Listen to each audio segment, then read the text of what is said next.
think you're muted, DJ. Thanks, Stephen. Hello, everyone. Welcome to the distribution team demo for the week of November 8th. We moved the demo to Monday this week. We're wanting to get out kind of a QA test of our CentOS package or our enterprise Linux package running on Alma Linux.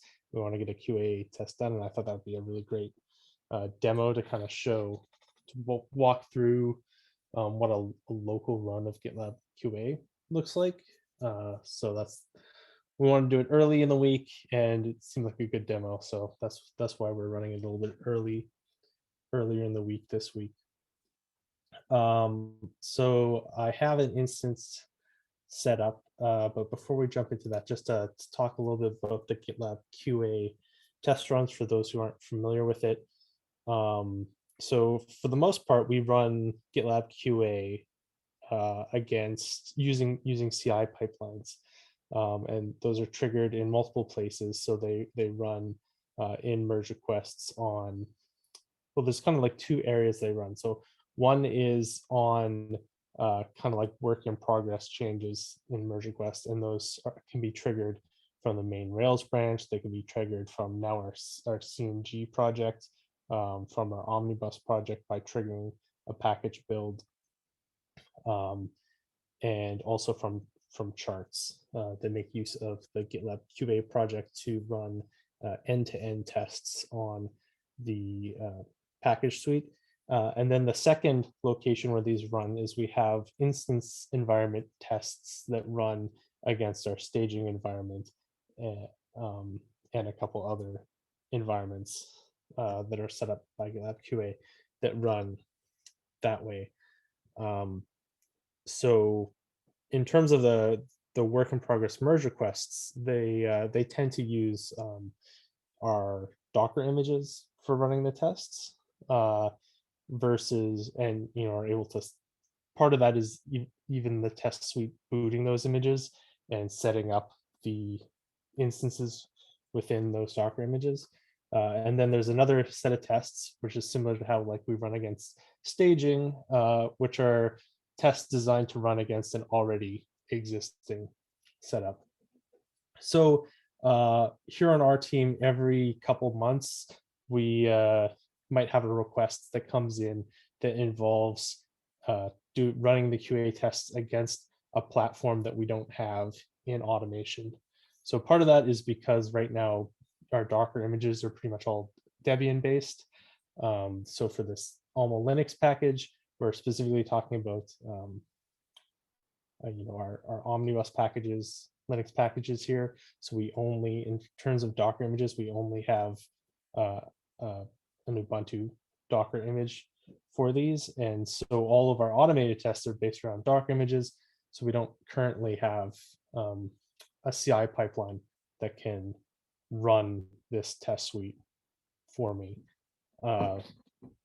And I guess I would have had to set up, even if we did have, it probably wouldn't have been at this point running Alma Linux yet for this particular test. But every couple of months we have something like this that comes up. Recently it was a matter of on /Linux, we had an old package that was uploaded poorly on an old GitLab version. We had the correct package for an older version of / and a bad package for a newer version. And we needed to validate, and it was so far back we couldn't rebuild these packages. We didn't learn that it was corrupted for many months later. So we needed to run a test to confirm that that older package passed all of our validation on the newer / install. So we went ahead and did that. So that's an example of one we did recently. So anyways, I will go ahead and talk about this specific test we got going. So I'm just going to move the Zoom bar. Okay. So I have Amazon instance set up for Alma Linux. I just boot it with the default, community AMI from Alma Linux as specified on Alma Linux's wiki. Found the AMI for my region, looked up, installed it. Other than that, I just opened the typical ports you would for GitLab for just the basic web service, so port 80 and port 443 in terms of the security wizard. Other than that, it's pretty basic, not a lot of other additional settings. It's what is it, a C5 8-core instance, I think. A pretty beefy instance, just to make sure that we're able to run these tests quickly. And I think it has a 50 gig SSD. Oh yeah, here's a C5 2x large. In terms of customization, once the instance was running, I installed GitLab onto it, and did customization on the instance to the config. The only two things I did was I linked to them. I linked to them in our notes. Is I enabled fast lookup via GitLab shell in the SSHD config file. I don't know if this is necessary, but I was in there anyway, so I went ahead and did this for fast lookup. So in case any QA tests are testing against this feature, it's now in there. And then the other thing I did was, this is in the same file, I did configuration of Git protocol v2 in the SSHD config. And this is from prior experience running these QA tests, that we do have tests that are testing that basically things like Git push options work, which I believe are part of the protocol version 2. Or that may not be the case. Maybe push options are backwards compatible, but we definitely do have tests that are specifically for Git protocol version 2. So this one I had to go in and exchange, and while I was in there, I went ahead and set up the fast lookup. Quick question: Yep. did those come out of quarantine? Because Git protocol 2 got quarantined and haven't been added back, as far as I knew. I thought it was Git protocol v2. That's possible. So it's been, the last time I ran these tests was like 2 months ago, and they weren't quarantined then. So this will be my first test run against this Alma box. I haven't run the QA tests against it. So this this change was based on that run from 2 months ago, basically, that I ran into this. Cool. So it's possible that it's not required. And so that's probably, so I'm going to go ahead and get the test run started, and it'll probably take longer than this call, and we won't go through everything. But in my experience, when doing a local test run, particularly when using, in this case, because this build I installed of Alma Linux is from this morning, basically off of master, and I'll be using the nightly QA image and the master branch of the GitLab QA project. Because of all those things, it's very unlikely that my first test run will work, like my first test run will even work in the way that I expect. And it will probably fail in some way that I have to explore what to toggle or what config to pass. So there will be that, and it'll take a while. Once we do get it going, it'll take a while to run the test. So probably the more interesting part of the demo today is getting it set up. So I have my instance set up. I believe it's actually running. It should be. Yep.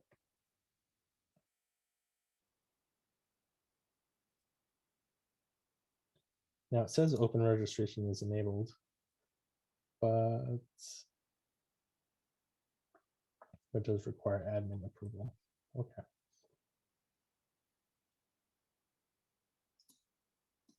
I'm just going to check this again in an incognito window here.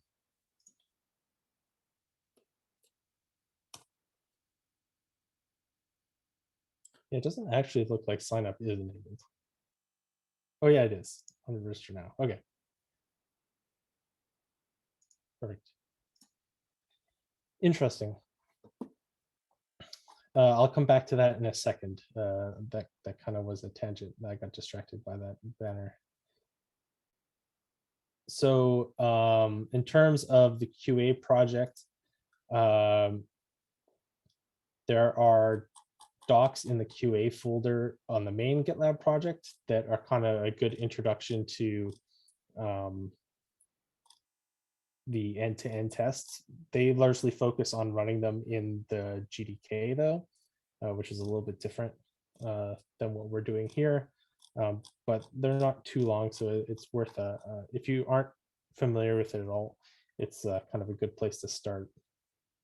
And it has links to other pages within the GitLab QA project itself, like this all supported environment variables. And that's particularly what we're very interested in here is when setting up our test, what environment variables we're going to grab or need to set up. So I have a copy of GitLab QA checked out. There's also a gem, so you can do a gem install GitLab QA locally if you want. But I have it. If you want to make fixes and changes to the GitLab QA project, it's best to have it checked out. So I just have it checked out. And I ran a bundle install. And ultimately, what we will be doing is running. So there's on this page, there's lots of different tests that you can run depending on what situation you're in. You notice most of these take like an image address for a Docker image. So in this case, because we have already running instance, we're limited to the ones that we can provide an instance to.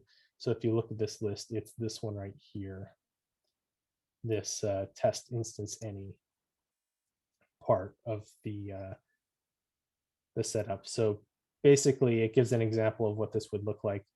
That depending on your environment, you export the GitLab username and password that you want the test to run as, and then you would run the GitLab QA binary, pass in this test instance any, flag whether it's a CE or EE, and give it the image. This is the QA image to run against. So the QA end-to-end tests themselves aren't versioned in this repo. This GitLab QA repo is like the test running orchestrator. The tests themselves are versioned with the code. So we make Docker images of those tests that match the version running. And then finally, you pass in the instance URL. So that is essentially what we're going to be doing. We're going to spend a little time focusing on the environment variables to set up our particular test run. So I've already set up the username and password, and source file will or in a bash file we will source. But you'll notice there's also a forker username and password that are required. I haven't set those up yet. I thought it might be interesting to show that setup of when setting up for a GitLab QA run, what like a quick way, or as far as I know, we don't yet have any like easy script for adding a bunch of these users. That would be a nice to have. But currently I think you have to set them up manually. So I am going to go ahead and jump into the admin area on the instance. I'm going to add a user.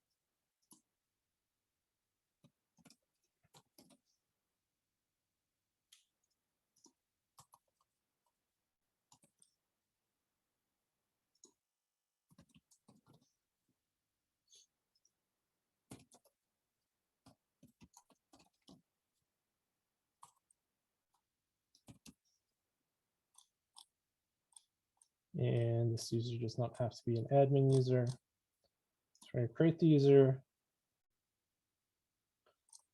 Now we need, in order for the test, like when you first log into this user, A, we're gonna have to set a password now, but B, even once we set the password when you first log in, you're gonna have to, like there's an extra screen for configuring, like to change your password and etc.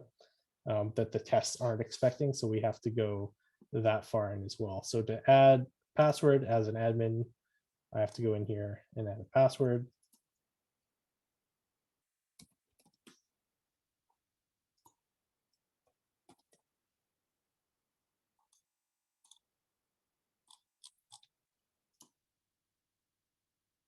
And then I need to actually sign in as this user.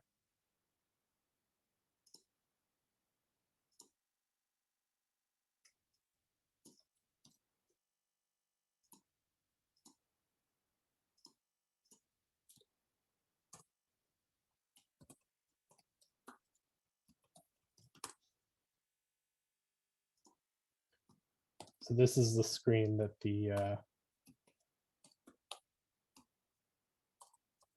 tests are not expecting. There. So now that user should be in a state that the tests are expecting.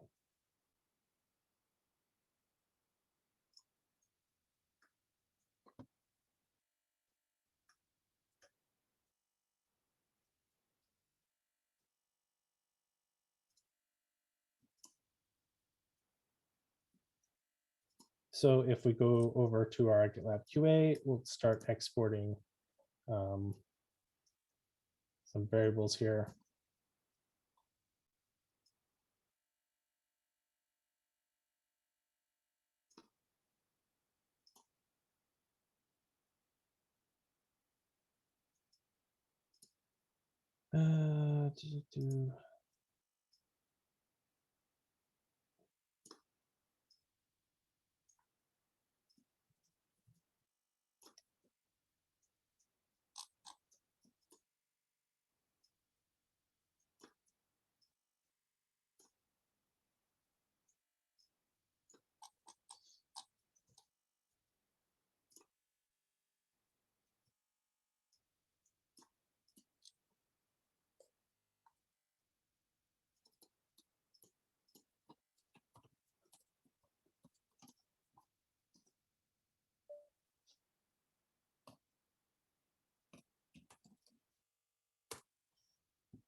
Not that it matters because this instance will be destroyed.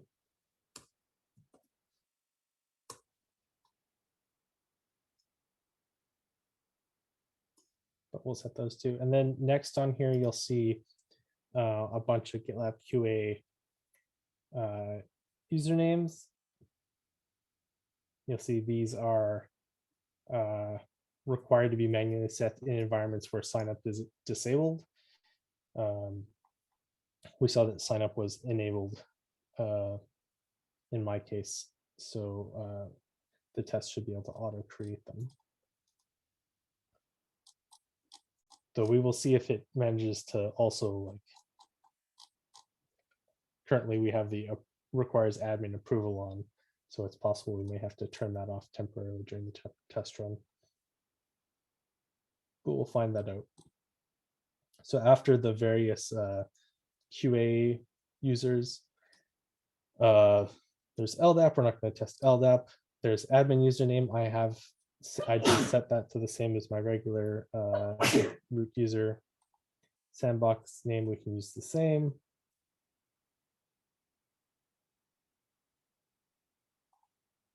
I don't think this one is required. We'll find out after we run it.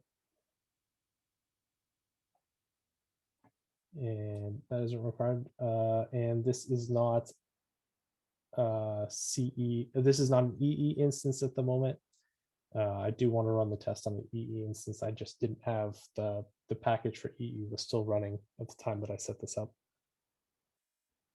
So shortly after this, I'll be rerunning the test. Once I get the test set up, it'll be pretty quick to just reinstall the EE package and rerun it once I know that the tests are actually running. You have other things like being able to set whether we're using a headless browser and a few other things. I'll see here's whether or not you can test git protocol v2. It currently is documented, at least, as defaulting to true, and can test admin features. And then one we care about here is can test prefect. So I don't have prefect turned on, but the default is true. So let's set that to false.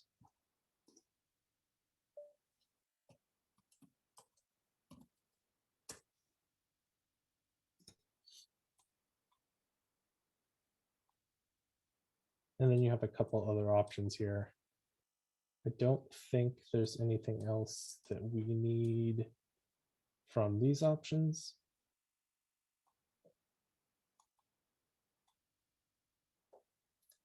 I don't think so.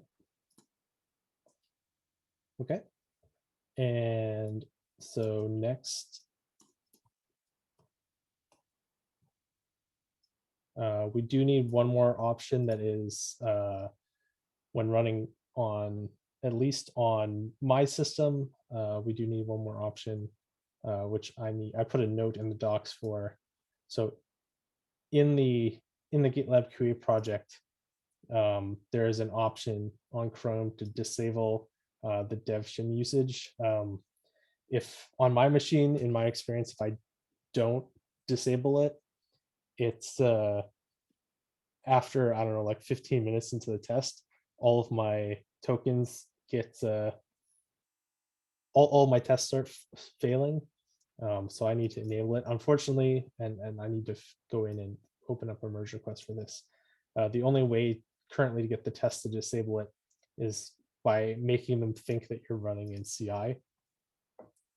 I think that most other folks running these locally are probably running on Chrome or some other Linux distro that isn't running to this issue, but on my Ubuntu instance, I have to tell it that I am a CI instance, which you can just do by setting CI equals true. And that should be it. We should be able to drop in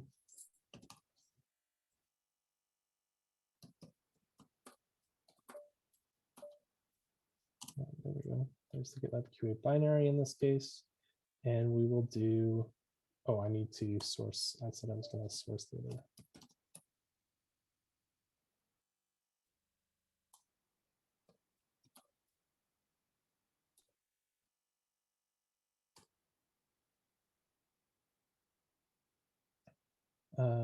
Okay.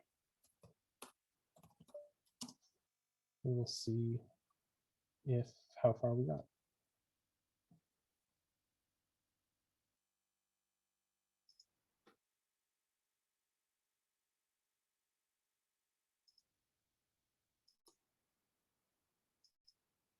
Oh, I wonder if I closed that page. Anyways, here it is, and it was this.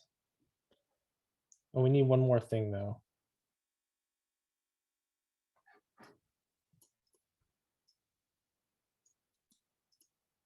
Well, we need the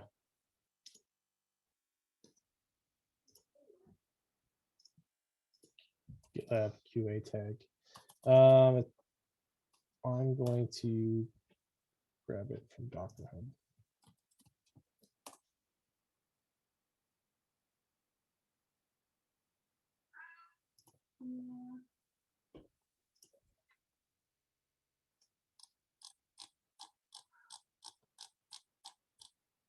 Or not, these are all released ones. Okay, we are going to grab it from not Docker Hub.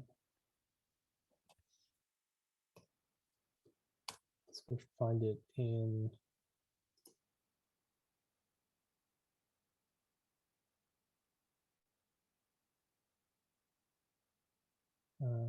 it'd be in the mirror.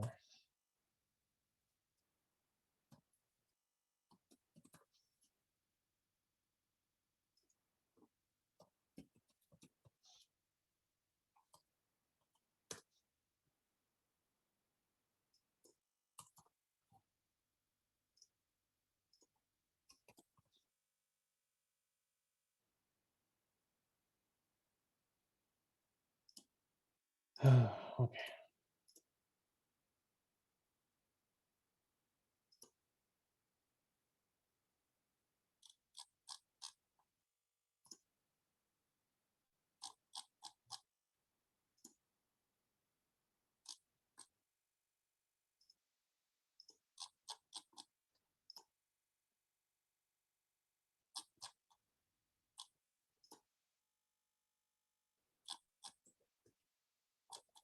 That looks like no one's wrote that in a while. So I actually have to figure out the name of this thing.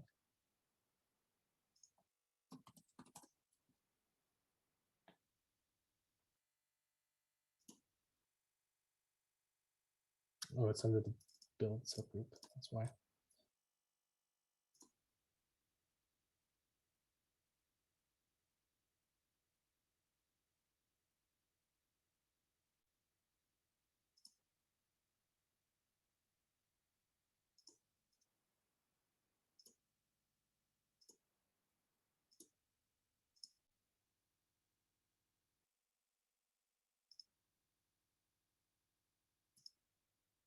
So so I don't know, some things must have changed because we used to publish a nightly QA image. This is one for a specific branch, but that's not really what I want.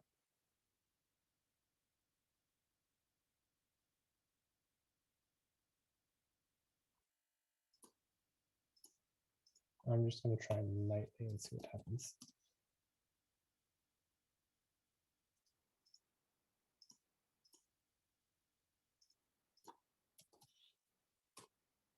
Check here.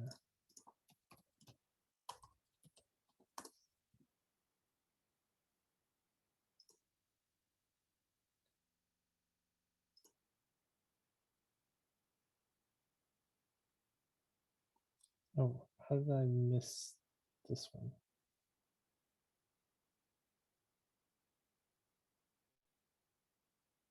Okay, that's what it is. It's the latest.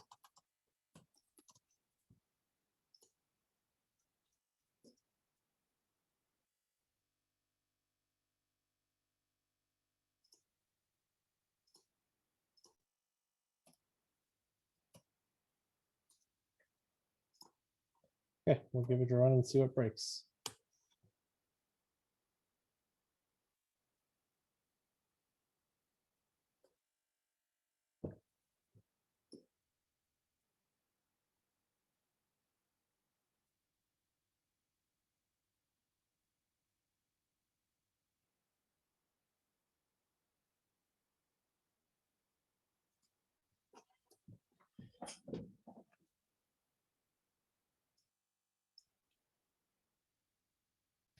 So that's essentially it. And then what happens is as things break, you need to determine whether it's whether the error is with your local QA setup or whether it's with whether it's an actual error. And if it's not with your local QA setup, you have to then determine whether is this something that's already currently failing in GitLab QA master, or is this something specific? We can see it's now it's started to work and has at least had one passing test. So I have the general setup here correct at least. We'll see as tests start failing if they're testing for things that they shouldn't even be testing for on this instance or not. Like for example, up here, this I haven't seen this before, but this looks like it might end up being a problem. We have geo enabled and requires prefect true. So that might be something specific to something else here, but It was saying exclude, so I think it's leaving those tests out to have those flags. excludes. Oh, perfect. Thanks, Robert.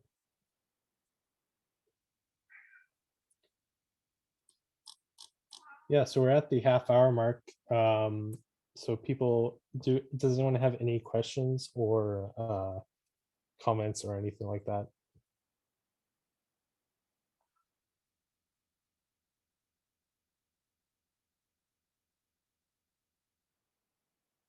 I guess one thing I can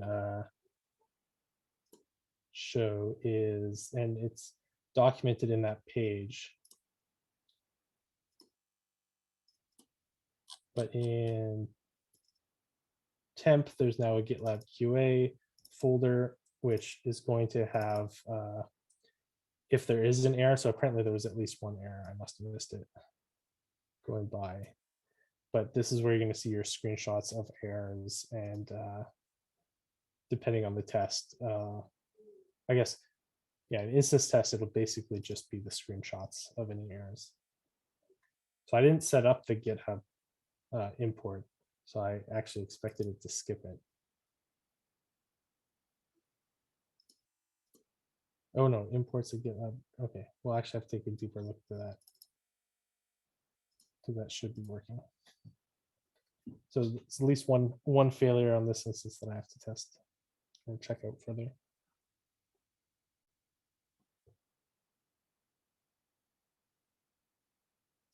Any other questions?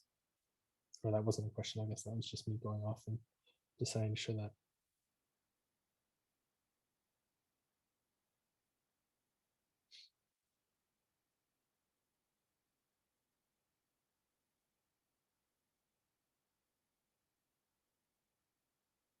If not, people are welcome to drop off. I'm going to keep the recording going for this test run, just in case there's any like debugging or something else I want to show when it fails later, just to capture in the recording if people are interested later. But yeah, other than that, How long does it typically take once it's up running? on my machine, it takes about 45 minutes, I think. Gotcha. Just curious. If it goes all the way through. At least 2 months ago, that was the case. It takes about 45 minutes. That sounds awfully fast. Because when I run a local on mine, it takes about 5 hours. I set it and go to bed. Were you running on like in GDK, or were you running against external instance? I was running against a local instance. Yeah, so I have the advantage of like it's only running. So this is also a subset of the tests as well. So it makes some assumptions that it can't do certain things because it's a live running instance. So it runs more than our smoke tests, but less than it runs less than it could if we gave it a dedicated image that the test itself can manipulate, right? Because this can't, in this environment, this test can't manipulate anything about the GitLab RB, for example, versus the image tests can actually, edit the GitLab RB and do additional testing.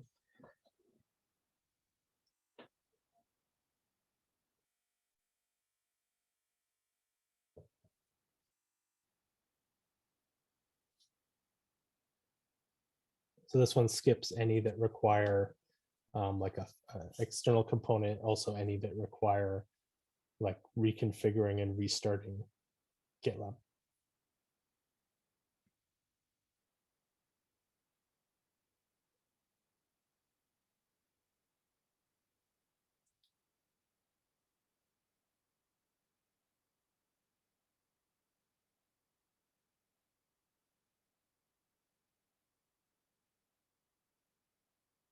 But yeah, that's it.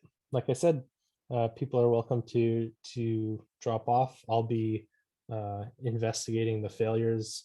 I'll be waiting to see if it actually runs through fully, or if I need to run it, make a few changes and run it a couple more times. Typically, I'll have a fairly good idea. In my experience, usually within the first 15 minutes, it runs into a problem that indicates that I have to change the tests, or figure out what I'm missing to change the test. By change the test, I mean just like my environment variables to run the test. But yeah, that's it. Of course, anyone's welcome to stay on the call, but it's going to get real boring for the next half hour or 45 minutes if everything went well. Thanks, everyone.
So I'm just curious, which team is responsible for the tooling around this?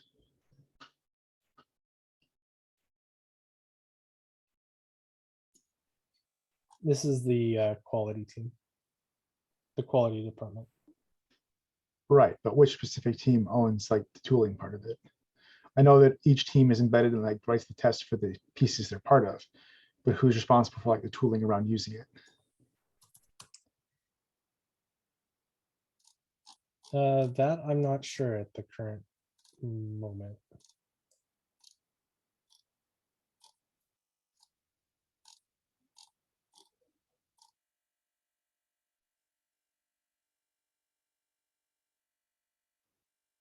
Um,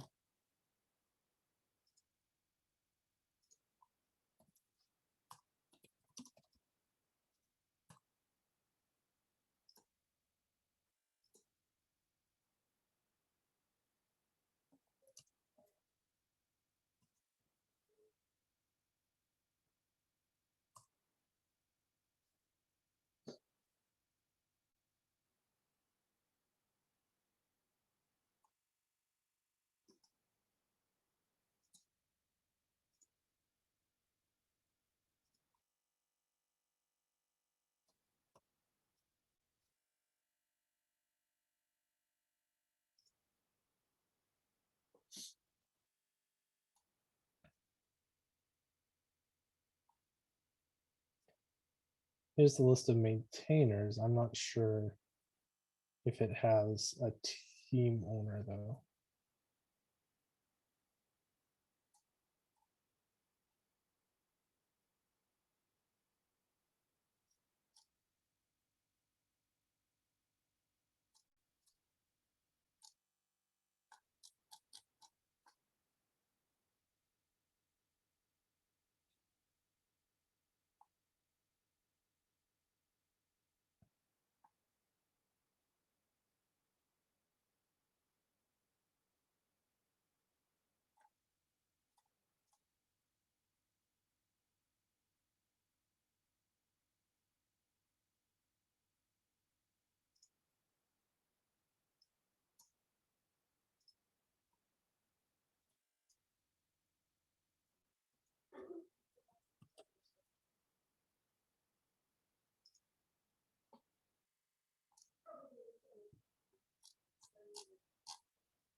Yeah, I'm not sure. From a quick glance, I didn't see it listed on like as one of the responsibilities in the quality engineering sub department, but I might have just missed it.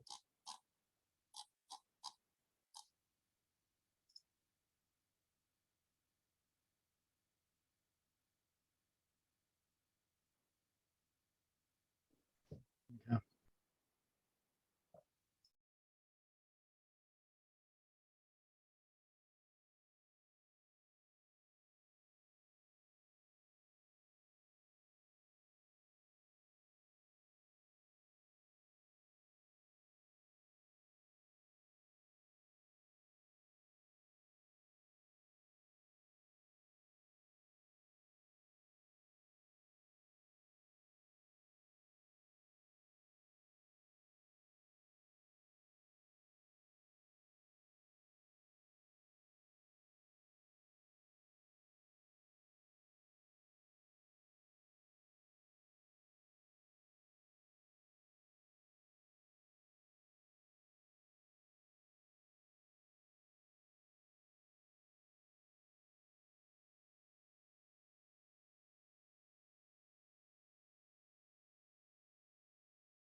I'm trying to see if that test failure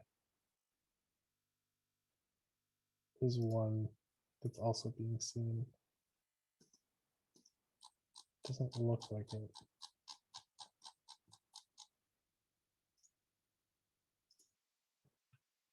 I'm probably gonna have to try and reproduce it manually after the test completes.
Yeah, one thing of note is, and I've looked into this before, you'll see it constantly complaining about no network test.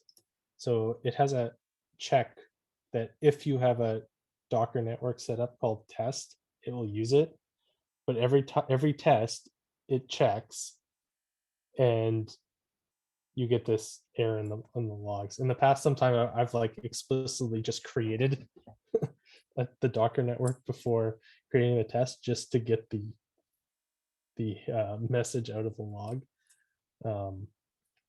but it doesn't actually impact anything. Well, it depends unless you want to run other stuff in your default network at the same time as the test, the QA test. Then it's a good idea to separately create the test network. But I didn't this time, but I'm not running anything else at the moment. So it's just annoying that it's displaying at the moment. But That's the thing you can do, is create a network called test, and as long as it's called test, it'll use that and not complain so much. Even in the pipelines, you're not guaranteed the networking will always work. When doing pipeline QA geo testing, this can fail at random, and it can we'll have intermittent periods of like 1 to 2 months where everything will just slow down and break or fail, and it'll just all of a sudden go away. And a lot of that's due to how the network construction is built between the containers. It's not well understood how that's all done, and it's out of. I looked into it at one point, I guess a year ago, but no one that I talked to had access to look at the backside of where it was all done, because the networking just fails. So the geo runners literally can't see each other. So like the two nodes can't look at each other. So that networking thing is a common problem. I'm just not sure like who owns it or who has access to it, because we spent a month trying to find the owner and no one knew. So it runs, but it's completely opaque.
My cat is adamant that she thinks she needs to be involved in this QA test.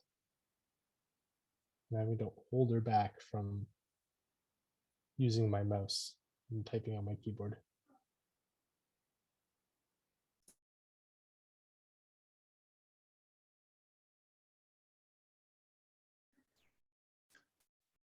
Hi, Missy.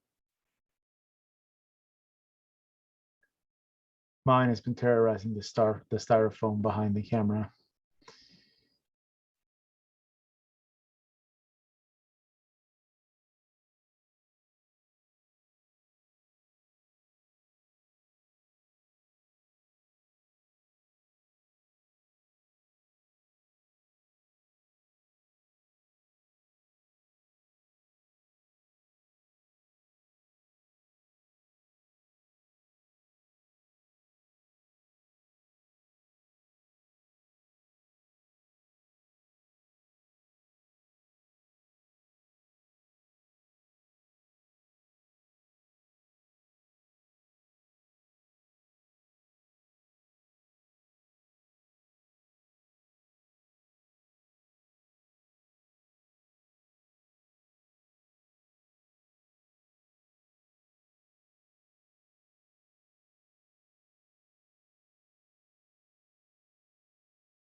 So there we go. We got tests have now completed in 52 minutes, 35 seconds.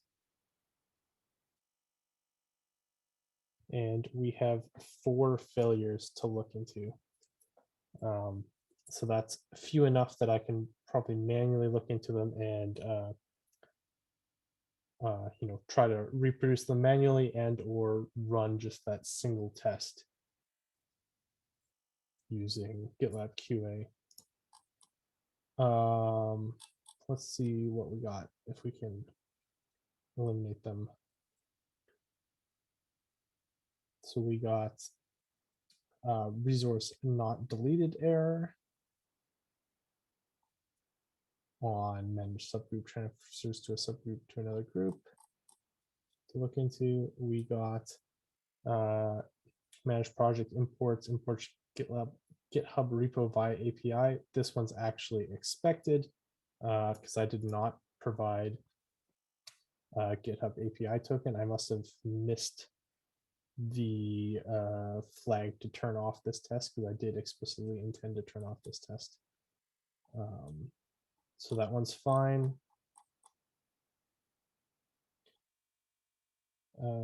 Same with this one. It's also import large project by GitHub by API. Same with this one. So we actually only have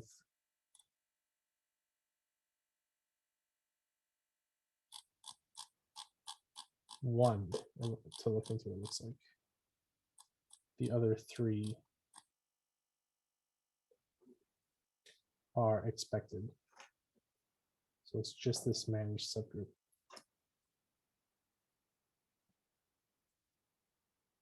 To investigate.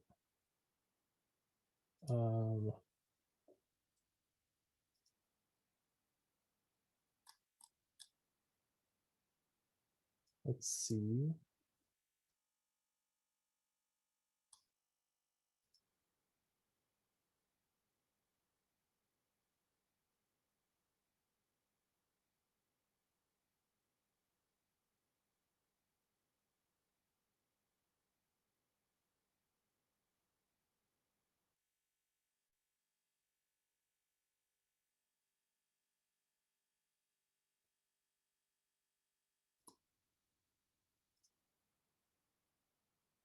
Okay, let's see if we can run just this test.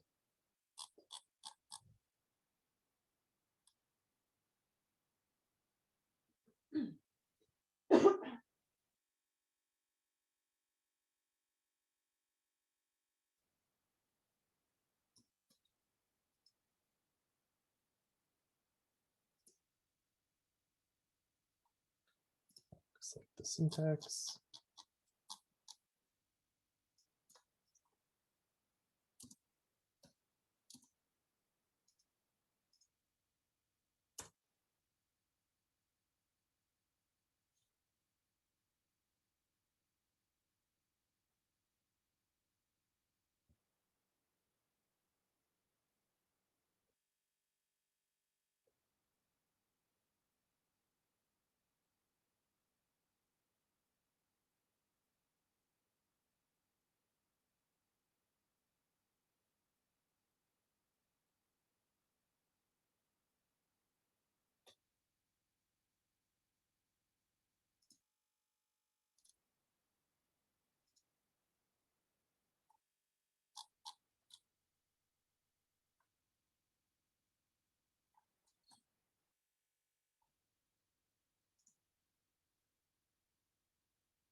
Did you see that duplicate flyby?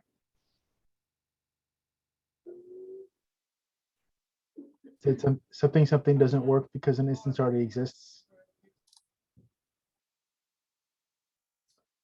Yeah. That's interesting.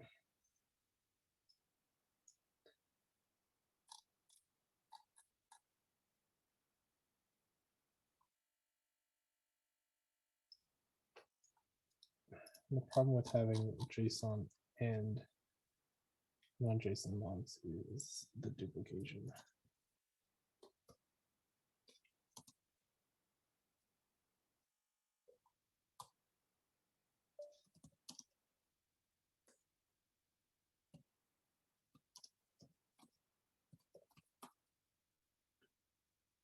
Yeah, I don't know if you heard, Robert, but only one of the errors is unexpected, which is this one. All the rest were related to GitHub imports, and I was trying to avoid those tests. Yep, I did catch that.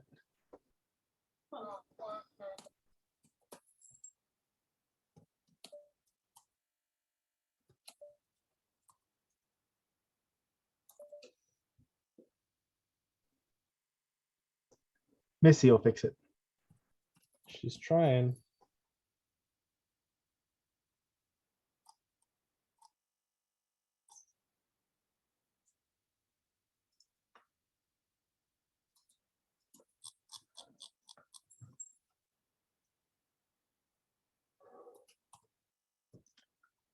It's hard to do with one hand.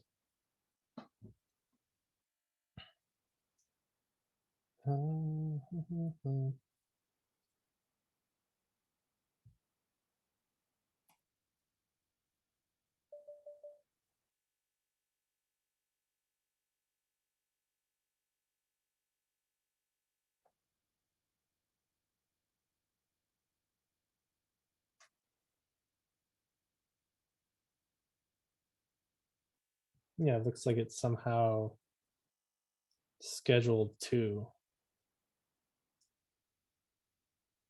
Oh, these are two different groups though.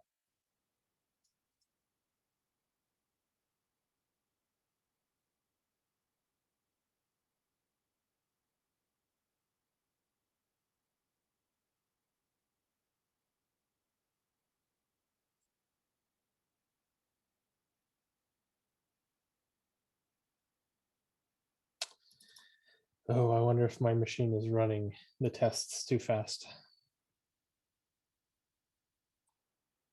Well, it shouldn't matter. Like,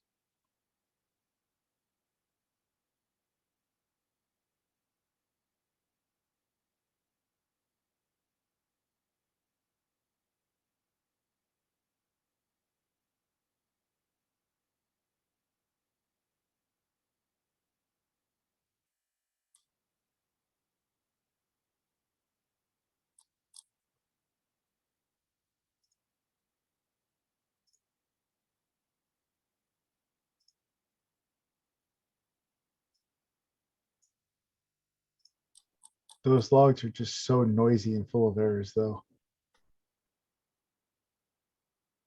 Makes it really hard to see what actually is failing, you know?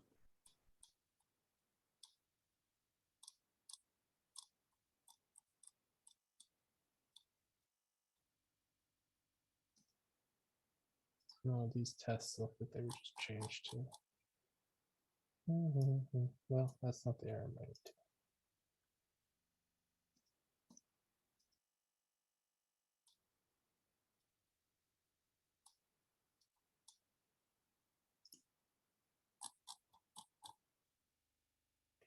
Nope, that's not the one. Nope, those ones were working fine.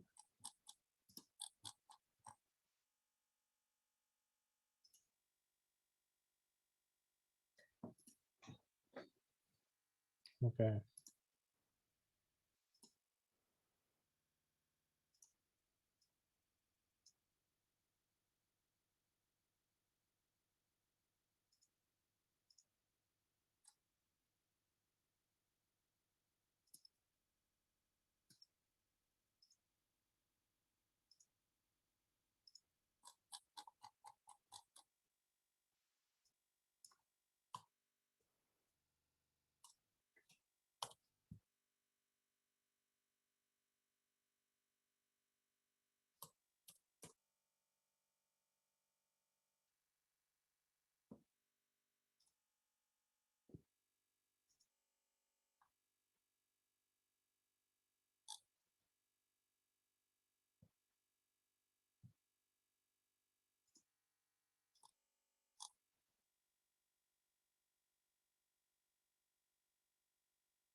Oh, that's odd. Okay, where are we getting the error? Is it on the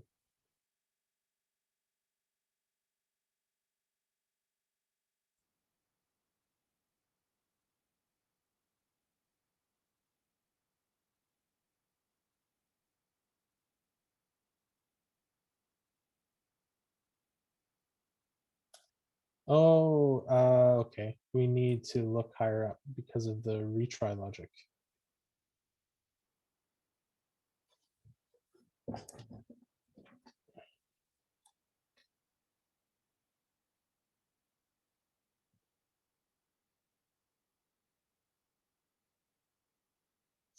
No, first.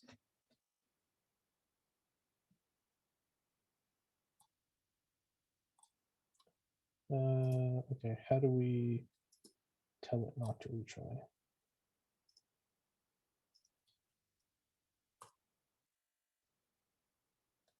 There we go.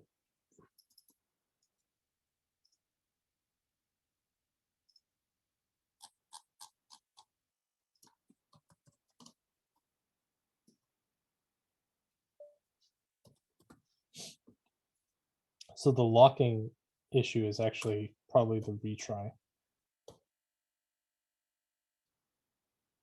So this delete, well, I guess we'll find it.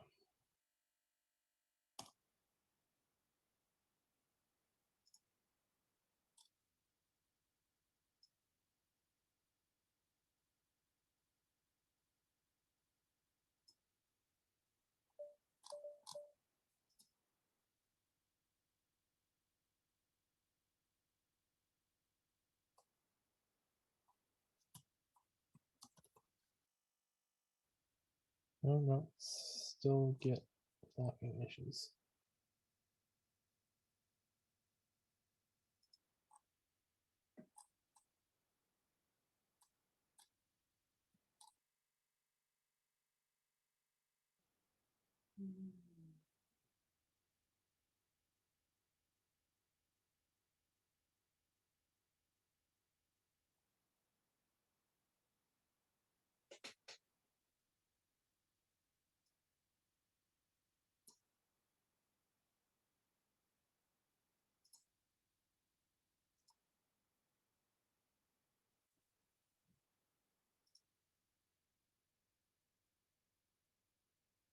Oh, this is actually in the cleanup.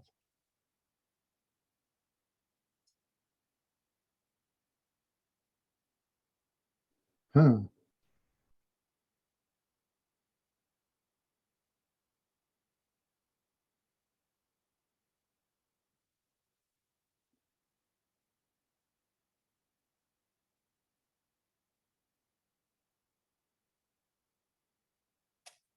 Okay, so this still might be my test runs too fast. As in the delete hasn't, like, if the delete had happened early enough, this probably would just be happy, but let's see, I saw a slow connection. So it's a race condition. Yeah, I think so.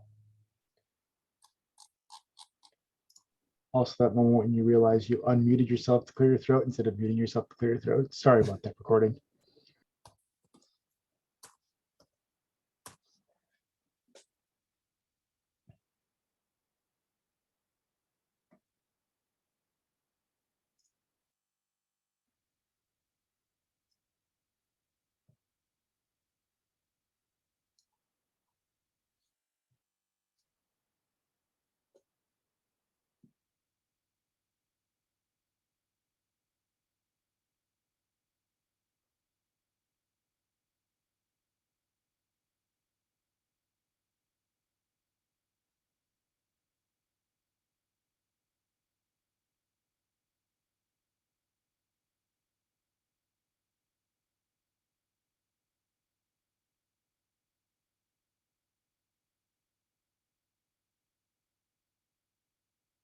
Well, this is definitely slower.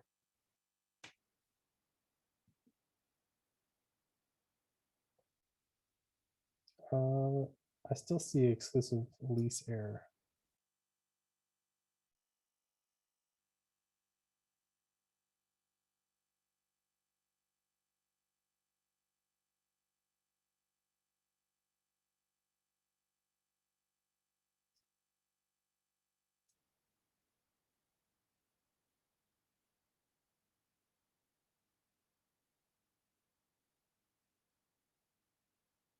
Well, we'll know whether or not it's speed. A race condition. This is definitely slow. Okay, does not look to be a race condition.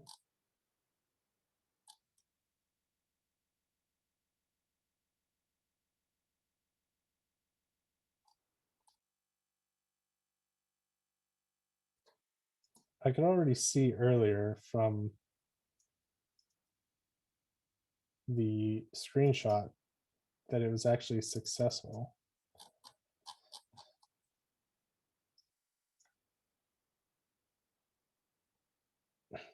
We successfully transferred, but the cleanup afterwards.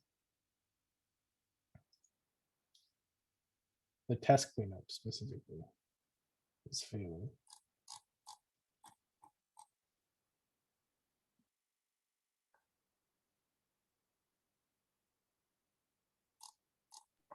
You know, it would help if I unmuted myself. Can you go back to the actual test cleanup for a second? After duties using source and target group remove. Subgroup for transfer remove. So here's the thing. If you remove a source group in the target group, isn't one of the things that you do is that when you remove a group, it removes the subgroups below it?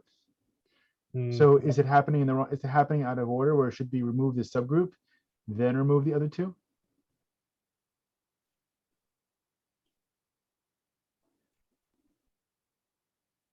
Yeah, I think so.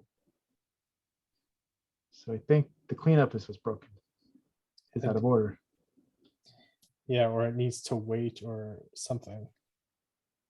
Because the slow test I put in now only impacts Chrome. It wouldn't actually impact these statements. So these all three probably ran as fast as they could.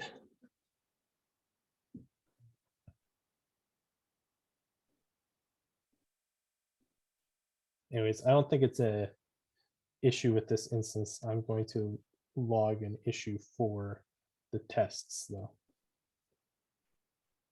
Yep. But other than that, and like I said, yeah, because it's just in this section that it's failing. And this expect message actually is showing up. I think we're good here. This will end up being a CE test. I'm gonna rerun it on EE. But I'll post these results and log this issue. But I think that's it for the recording. Cool. That went better than expected. I wasn't expecting my first run to actually. I guess it technically didn't. I didn't properly turn off the GitHub API key import stuff, where you have to like first create a access token to a GitHub user. Yeah, apparently didn't turn that off properly. But other than that, it's good to go. Okay, I'm going to end the recording here. Cool. Thanks, TJ. No problem. Bye.